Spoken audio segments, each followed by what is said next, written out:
What's happening, everybody? John Calipari gets the last laugh at Rupp Arena. Locked on SEC starts right now.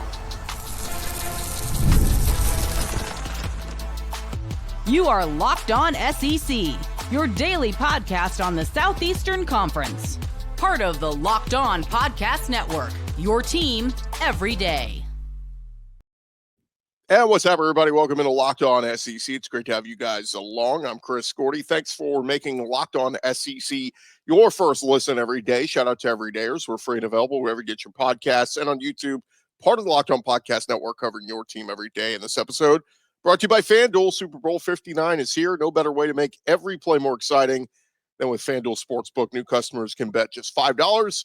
And if you win, you'll score $200 in bonus bets. Download the app or head to FanDuel.com today to get started. All right, we normally don't start the show with SEC basketball. We're primarily a football show, and, we'll work in some basketball and baseball topics as they come along. But this one just seemed big enough to start the show with. And, of course, we're talking about John Calipari going into Rupp Arena and getting a monster win as his Arkansas Razorbacks upset the Kentucky Wildcats 89-79 on Saturday night. It was the first game for Calipari as a visiting head coach since he left the Wildcats after 15 seasons there in Lexington to leave to take the job in Fayetteville. And as expected, he was booed as he entered and, made some, did his little hellos and his pleasantries with a lot of people around the court.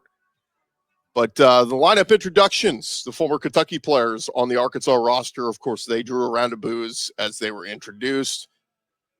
But as bad as the season has gone for Cal and the Razorbacks, coming into this game, they were 13-7, 1-6 in conference play. And they played one of their best games of the season, shooting an eye-popping 52% from three. Big Z made 4 threes. John L. Davis had 3 himself. And kudos to Arkansas, man. The players, they were just not intimidated by that rocking atmosphere in Rupp Arena. Duthiero led the way with 21 points and 8 rebounds. He went 10 of 12 at the free throw line. All 5 Arkansas starters scored in double digits. Carter Knox, who was a former Kentucky commit, he had 10 points as well. And for the Wildcats, Amari Williams, he was their best player, scored 22 points. 11 boards, was attacking Big Z, getting to the rim. He was 9 of 13 shooting, but guys like Kobe Bray and Owe, they just had tough shooting nights, and the Cats got just 10 total points from their bench. Credit Arkansas. Their pressure defense was solid. They played hard for all 40 minutes. And the big concern, if you're a Kentucky fan moving forward, is that lack of defense, man, that shows up at big times throughout this year. You remember they gave up 102 in their home loss to Alabama. They gave up 85 in the loss to Ohio State, 82 in the loss to Georgia. Offense is good, but Mark Pope has got to have his guys really hone in on that defensive side of the ball if they want to make a deep tournament run. Kentucky, they now have 6 wins over top 15 teams, so the resume is still very impressive. But this loss is going to sting a while, and I've heard several people saying just a disastrous loss for Mark Pope and Kentucky. You can't lose to the guy, the guy that everybody is, celebrating. Oh, he's gone. He left. You can't have that guy come in struggling in Arkansas and put it on you. But that's exactly what they did. Now, Kentucky fans have certainly turned on Calipari. They're turning on some of their former Wildcats as well. Ty Washington, who's now his assistant coach, they were going after him on social media. And how about one Reed Sheppard? He was not in Rupp Arena for the game. He's a member of the Houston Rockets, and they had a game on Saturday night. But as Reed Sheppard arrived at Toyota Center on Saturday evening, he sent a message with his pregame outfit. He was wearing Kentucky shorts, but an Arkansas T-shirt. In fact, an Arkansas basketball shirt. The message was he was kind of trying to straddle the line between supporting his former team and his former head coach. He did star for the Wildcats under John Calipari last year. But after the game, Sheppard kind of laughed it off, saying, look, a lot of people are not happy, but that's my coach. I played for Coach Cal. He said the Kentucky shorts were because he's a Kentucky boy and he roots for Kentucky. But he said Coach Cal was his coach, and he was also pulling for Coach Cal. He said he thought it would be funny, but he clarified 3 of his former teammates play for Arkansas now as they transferred over. He said he still talks to them every week and still stays in touch with the coaches at Arkansas. This brought me to another question. You got to wonder, if Reed Sheppard had stayed in school for another year, might he have transferred to Arkansas? I mean, when he's justified it, telling you how much he loves Coach Cal, and 3 of his teammates left Kentucky and went over to Arkansas, certainly sounds like Reed Sheppard would have followed suit. Now, look, this was a down NBA draft class, and Sheppard capitalized. He ended up being a top 5 pick. But pretty interesting. That again, just sounds like he had he stayed in school another year, he'd be playing for this Arkansas team right now. And the weird thing is, though, Reed Sheppard is Kentucky born and raised. From small town London, Kentucky, attended North Laurel High School. He was named Kentucky Mr. Basketball coming out of school. And his dad, Jeff Sheppard, is a Kentucky Wildcat legend. He was named Most Outstanding Player of the 1998 NCAA Tournament. His mom also played basketball at Kentucky, scored over 1,400 career points. So it's just very odd that Reed Sheppard would show so much loyalty to John Calipari, a guy he played for just one season. You would think growing up, going to Kentucky games all his life, his dad being a legend, putting on the uniform, that he would be loyal to the Big Blue, not Coach Cal. And he's gotten the same kind of support from a lot of his former players, Calipari. DeMarcus Cousins even went as far as to say that Arkansas would be the new hotspot and have all the top recruiting classes every year now. But John Wall did push back on his podcast a few months ago. He said, quote, "It's sad to see him leave," talking about Calipari, "but I'm still part of Kentucky, and I'm still going to be big Blue Nation." Cousins, he went on to say about Cal, "I know for a fact Coach Cal didn't feel supported, and I don't feel like he had the school's backing." Well, the reality is this for Kentucky fans. Cal had lost all the goodwill of his early seasons at Lexington back when he was making Final Fours and, of course, won the championship in 2012. But in recent years, Calipari at Kentucky, he had the Elite Eight in 2019. Then we had the cancellation of the COVID season. They missed the tournament altogether in 21. It was a disastrous year. And then they were one and done in the tournament in 22 and 24. 23 in the middle, they beat Providence in the first round before losing to Kansas State. But in 22, you had that epically bad first round loss to St. Peter's. And then in 24, an equally first-round bad loss to Oakland. And then, of course, you had all the early exits in the SEC tournament as well. 23, they were one and done losing to Vandy. In 24, they were one and done losing to A&M. And by the way, there's a lot of Kentucky fans who would, SEC tournament, yeah, let's buy a suite. You get to Nashville and your team's one and done. So wasted a lot of money. The postseason success was really lacking for Calipari in his last 5 seasons at Kentucky. You can't blame the fan base for being ready to move on. They were. And for Arkansas, look, I know a lot of folks were super excited getting a Hall of Fame coach. But Eric Musselman was having success there. I mean, two Elite Eights, then a Sweet 16 before it missed the tournament last year. But last 5 years, Eric Musselman's had way more postseason success than John Calipari had. But, of course, I get the appeal for Arkansas fans. You get the guy who's, like I said, Hall of Famer, bringing in top recruits, top recruiting classes. You're getting, the biggest recruits ever. But, look, monster win for Arkansas. Tough one that Kentucky fans will not get over for some time. But the postseason will be the real test. If Arkansas can rally the troops and even make it, what do they do? And for Mark Pope, if he can win just one SEC tournament game and perhaps one NCAA tournament game, it'll be more than Calipari achieved in his last 5 years at Kentucky. Now, Cal did admit to some brief confusion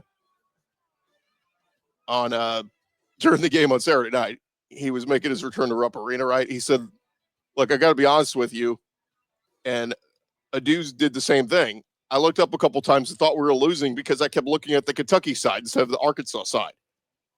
I told him I did that, and the dude said, Coach, I did the same thing. He said, look, I was here 15 years. You get used to looking up, the scoreboard under the Kentucky side or home side. But again, big win for Calipari, but man, for Kentucky fans, brutal loss. It's one thing to lose a game, but it's another one to lose in that fashion where, it's your former coach coming in and sticking it to you. Look, Calipari slept well on Saturday night. He was probably dreading that game, but they got up for one. And I've heard some Kentucky fans say that too. Well, look, Cal's always good for getting up for one game, right? They said, that would buy back the trust of the fan base. And then, oh, see, now he's back on track. And then, one and done and early postseason exits again. Look, I don't have a dog in the fight. I think either way it made for great theater and hella entertaining game on Saturday night. But congrats to Arkansas fans, and look, Kentucky fans, like we said, still got 6 top 15 wins. You're still in a great spot. Just got to take care of business here, and you still got a chance to win the SEC. Arkansas, it's probably a pipe dream at this point, but they can get to the SEC tournament, make some noise, and who knows, they could still punch their postseason ticket as well. But they got a lot of work to do and a lot of ground to make up. Arkansas does. All right. Still more to come here on Locked On SEC. When we return, we'll switch gears and talk a little football as some news over at Alabama. We'll touch on that here in just a second.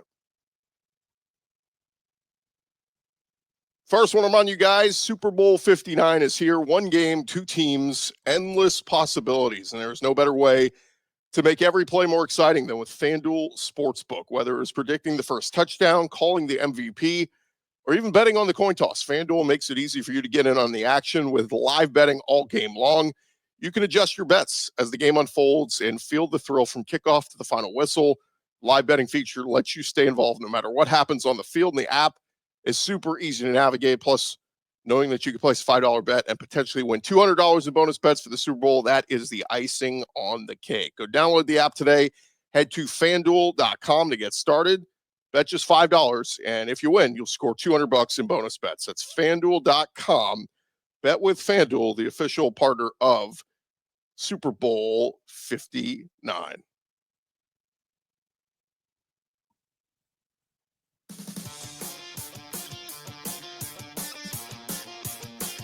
Going along here, Locked On SEC. Thank you guys for making us your first listen every day. Shout out to everydayers. Keep coming back and checking us out. All right, we did some basketball there in the first segment. Let's switch gears over to the football side of things, as reports are that Alabama has a new offensive coordinator, and it is going to be Ryan Grubb, the guy that it was supposed to be a year ago. NIL Collective, Alabama was the first to break the news. ESPN and other outlets following and reporting the same. But for Alabama, the third time is the charm with Grubb. Nick Saban targeted Ryan Grubb back when he was with Washington to be the Crimson Tide OC.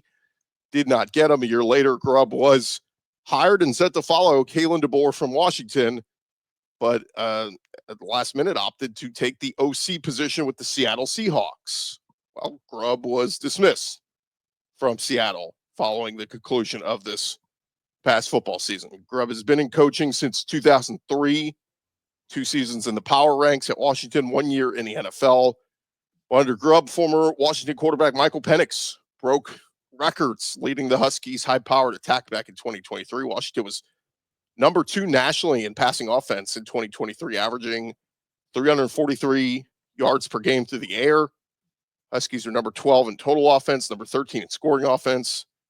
And ESPN's FPI ranked Washington number 5 in offensive efficiency for that 2023 season. In his first year at Washington 2022, they improved dramatically, going from finishing 73rd in passing offense and 114th in total offense, improving on that total that next year. But Kalen DeBoer getting the band back together, and Alabama bringing on Ryan Grubb as offensive coordinator. DeBoer was asked about it at the Senior Bowl just last week, and he did not rule out the possibility. He said, this was last Tuesday, he said, we go way back. Great friend of mine, think the world of him as a football coach, obviously as a person as well. So I know he's working through his process just kind of after what last season brought. So just got to see what he does. And I'm here for him whenever he needs me. That's always going to be the case. So DeBoer, he left the Huskies to join Alabama after Nick Saban retired. And Grubb followed, but then decided to remain in Seattle. Look, when you put yourself in his shoes, right? I mean, they were already living in Seattle. They were coaching at Washington. And the Seahawks, right down the road, say, hey, when you want you to be the OC here, like, okay, yeah, I'll just stay here. Kids stay in the same school and we stay in the same house or whatever. Like, wasn't a bad move. But after Grubb headed back to Seattle, Nick Sheridan was promoted to Alabama's OC and quarterbacks coach. The release from the school did not mention his future, but Grubb, he first worked for Kalen DeBoer at Sioux Falls back in 2007. Two also worked together at Eastern Michigan and Fresno State before they went to Washington together in 2022. And now here in Tuscaloosa, in the job he first interviewed for back in 2023 when Saban was still in charge, Grubb will have work to do. Alabama's offense was inconsistent in Kalen DeBoer's first year. Of course, it was the first time the Tide had a season with less than 10 wins since 2007. And now Jalen Milroe is gone. Jalen Milroe is moving on to the NFL. And there are a lot of questions with Alabama's offense and quarterback. Is it going to be Ty Simpson? Is it going to be Austin Mack? It's going to be the incoming freshman Keelon Russell. A lot to figure out here. But pretty crazy. This is going to be the fourth consecutive season Alabama will have a different man running their offense. Remember, it was Tommy Reese in 2023. It was Bill O'Brien in 2022. Of course, Nick Sheridan last year, and now it'll be Ryan Grubb heading into 2025. But look, you got to like the combination. And in DeBoer and Grubb and what they did at Washington, again, it was a different conference. It was a lot easier to have a high-flying, high-powered offense in the Pac-12 at the time. And this is the SEC. This is big boy football. But, it just kind of felt like the writing on the wall last year with Nick Sheridan. He was the tight ends coach, moving him into the OC spot. You still knew Kalen DeBoer was going to have so much say in the offense and what they did. But this just feels like Grubb and DeBoer worked really well together. It's going to be good to have them back together and see what kind of magic they can cook up. But again, big questions. Who will be the starting quarterback for Alabama? Can they be more consistent this year than they were last year? Can the offense better assist the quarterback than they did last year? What's the run game going to look like? We're going to be the primary guys in the backfield. Can this offensive line improve? A lot of question marks when it comes to Alabama heading into 2025. But the good news is, you got Ryan Williams back. He is going to be a sophomore. You bring back Jeremy Bernard, who, by the way, was in the Grubb DeBoer offense at Washington. He comes back for one more year as a second-year transfer player coming over from Washington. Then you get Isaiah Horton coming over in the transfer portal as well, coming over from Miami. What is he going to look like? I mean, that's a pretty good 1-2-3 receiving core. Horton, Williams, and Bernard. Tight end, you got some transfers coming in. Josh Cuevas. Offensive line should still be solid. Caden Proctor, Parker Brailsford, Okenformby, Cam Dewberry coming in through the portal from over Texas A&M. So you got a lot of pieces. And then Jam Miller, Richard Young, so on and so forth in the backfield. Bama's got some pieces. But again, DeBoer and Grubb are going to have to work in concert. And if this doesn't work, look, then let's be real. DeBoer may not work at Alabama. The good news is we had several Alabama fans in our comments here on our page saying, look, we're willing to give him time. We need to see improvement. Does he have to make the playoff next year? No, he doesn't have to. But ask a lot of Bama fans and what their expectations are. 9-3, I think, isn't going to get anybody super excited to write checks and go, yeah, Alabama football. I'm all in. 2 straight years of missing the playoffs. Yeah, love DeBoer. He's awesome.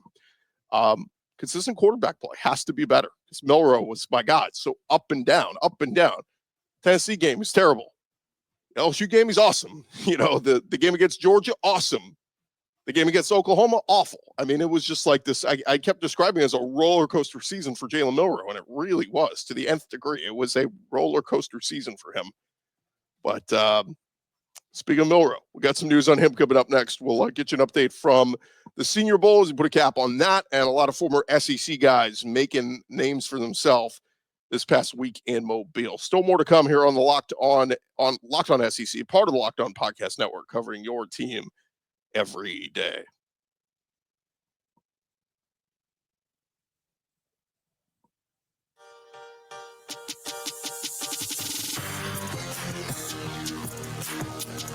All right, continue on here on the Locked On SEC, and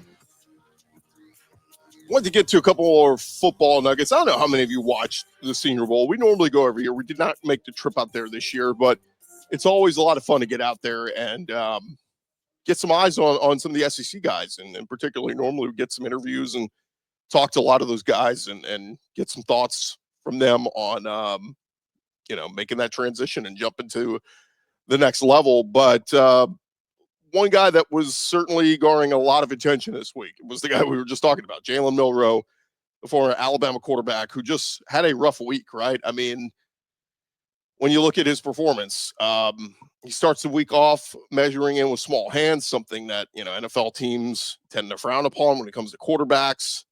And then he struggled with accuracy issues throughout the week at Senior Bowl practices. I mean, he was throwing balls into the ground. And look, a lot of times it can be difficult when you're operating with a guy who's a center you're not used to, receivers you're not used to, and it's, you're really up against it when you're trying to figure out the big chemistry with those guys. But to me, I mean, even in the game on Saturday, he takes a bad sack on 4th and 4. He takes off and runs, gets tackled short of the line. I mean, it's just little things here and there. It's like, gosh, Milroe, and when you talk to the kid, I mean, we've interviewed him before, right? Character kid, NFL teams are going to love that about him. Says all the right things. He's got the big smile, brings that positive energy. But I just think he did himself no favors this week in Mobile. And his big saving grace is the athleticism and potential. Now, that's a dangerous road to go down because it's the same thing I heard a lot of people say about Anthony Richardson. Oh, sure, he wasn't the most accurate quarterback, but look at the athleticism. We can coach him up. We can fix the accuracy issues. I still think some teams are going to be intrigued by Milroe's athleticism. And look, when you look at the quarterbacks in this draft after Cam Ward and Shedeur Sanders, not a ton of great names up there. I think Milroe still got a chance to be top 5 quarterback on a lot of team sports. But what does that mean? Is that back into the first round? Was it an early day 2 pick? That is going to be the interesting question when it comes to Jalen Milroe and how he translates to the next level. And again, the back end of the first, you better chance to land in a better landing spot or a day 2 pick. You land in a team where you can be the backup. Look, I know Hendon Hooker wants to play, but he's in a good spot, sitting behind Jared Goff in Detroit and kind of waiting his time. Could certainly benefit Milroe going someplace where he doesn't start immediately and he can kind of learn and develop. Our other guys at the Senior Bowl, just kind of giving you some takeaways. Jackson Dart, there was a mixed bag for the Ole Miss quarterback. Had some good moments, scored a rushing touchdown in the Senior Bowl game on Saturday. Landon Jackson from Arkansas had a forced fumble. It's good to see him active in there. How about LSU defensive end Savion Jones? A few individual wins, beating his guy on the offensive line. Good to see that. How about Arian Smith? Man, all the big drops he had, it felt like in big moments for Georgia, particularly in the playoffs. Man, he had a good week of practice, made some nice catches, and then the game on Saturday made a big catch. So good on Arian Smith, man, helping his draft stock, the former Georgia wide receiver. How about former Arkansas wide receiver Isaac Tesla? Few nice catches, showing his range and what he can do. So that was good for him. And then the Alabama tight end C.J. Dupree made a big catch late in the Senior Bowl and did really well. The biggest winner, Jack Besh, the former LSU wide receiver that transferred to TCU. Of course, he had 1,000-yard receiver at TCU this past year, was named the game MVP, scored the go-ahead touchdown in the final seconds. So shout out to the former LSU guy. Defensively, Georgia safety Dan Jackson is a tackling machine. He was all over the place, had a nice week of practice. Ole Miss defensive tackle Walter Nolan. Multiple people I talked to said he improved his draft stock a lot, that he's very much in play in the back end of the first round. A&M defensive end Shamar Stewart also had a really good week. So he's a guy who helped his draft stock. How about LSU tight end Mason Taylor? He's got the NFL pedigree already. We know that, being the son of Jason Taylor, the former Dolphins legend. But Mason Taylor very much looks the part of an NFL tight end. So he had a nice week. And then Kentucky DB Max Hairston. A lot of people think that he had a nice week and really showed up and showed out. 2 other points. Just want to make this on the Senior Bowl as we kind of wrap up here. Another guy who impressed, talking with people there, Texas D lineman Baron Sorrell. They said looked really good in practices, had some nice reps. Went up against LSU's Emory Jones on a couple reps, looked really good. But the funny thing is, Shamar Stewart, the Aggie, actually complimented Baron Sorrell, the Longhorn. So to me, that's saying something, that the Aggie showed love to the Longhorn. I said Landon Jackson, another kid that really excited to see where he lands. Projected as an early second-round pick, but if he has a good showing at the pro day and the combine, maybe he could sneak back into the back end of the first round. And then I saw Matt Barry from ESPN posted that based on Senior Bowl week, that Ole Miss was the best team in the SEC. And that's where I kind of get into, okay, best team or most talented? Because, look, there's no denying for so many years, Georgia and Alabama were always most talented. And that's what people always got in an argument of, oh, should Alabama be in the playoff? Or they're one of the best teams. Well, what is best, right? I mean, is best just looking at your roster and looking at measurements? Or is it what you put out there on the field? Because what you put out on the field is what you are as a team. And when you look back at Ole Miss, I mean, they signed the #1 portal class last offseason. And honestly, if we're being real, they underachieved this year. I mean, you lose it overtime to LSU. That's not a bad loss. But, man, I mean, losing that game at home to Kentucky, that was a bad loss. And then losing later in the year at Florida, and that loss eliminates you from playoff competition. Talent was not what was lacking at Ole Miss this year. Now, I still say consistency in the run game hurt them. Had Quinshon Judkins, who, by the way, won a national championship with Ohio State. Had Quinshon Judkins still been at Ole Miss, I think 2 losses tops. I think Ole Miss would have absolutely been a playoff team. And I get people like, well, we didn't need Quinshon, and there were issues there, and he moved on, whatever. I'm put all that aside. I'm just saying, if Quinshon Judkins and Ole Miss had worked things out and he had stayed in Oxford, Ole Miss would have been a lock to be a playoff team. But to me, it's a little bit more in the coaching. It's a little bit more in Lane Kiffin, some of the decision-making and some of the execution. But talent was not the issue. And look, when you consider Walter Nolan, Trey Amos, Jackson Dart, Princely Amon-Mielin, I mean, there's a chance that Ole Miss is going to have 7 or 8 players drafted in this year's draft. And that's tremendous, but unfortunately, all you have is a Gator Bowl win to show for it. It's not what you want to brag about. Then you turn into what was it with Calipari in the later years of Kentucky, where you go from bragging about championships to bragging about how many players you get drafted. It's great if you're Ole Miss, great for recruiting. It's great that Lane Kiffin can go sit on a couch and go sell you on that. Hey, we had 7, 8 players drafted last year. Great. But you won the Tax Slayer Gator Bowl. Thought you were supposed to be making the playoff. Thought that was the whole thing about Ole Miss and being as strong as they are. So, yeah, not hating on Ole Miss or Lane Kiffin, just saying to have all that massive talent on the roster, they underachieved. And now look at heading into this coming year. Same applies to Brian Kelly and LSU. If they are championship or bust, or I should say playoff or bust. That's what this Ole Miss team was this year. It was playoff or bust, and you busted. You didn't make the playoffs. Same thing with LSU this coming year. You got the #1 portal class right now, Brian Kelly. Garrett Nussmeier back at quarterback, just like Ole Miss had Jackson Dart. Like, yes, 10-2 is the bare minimum. That's the floor.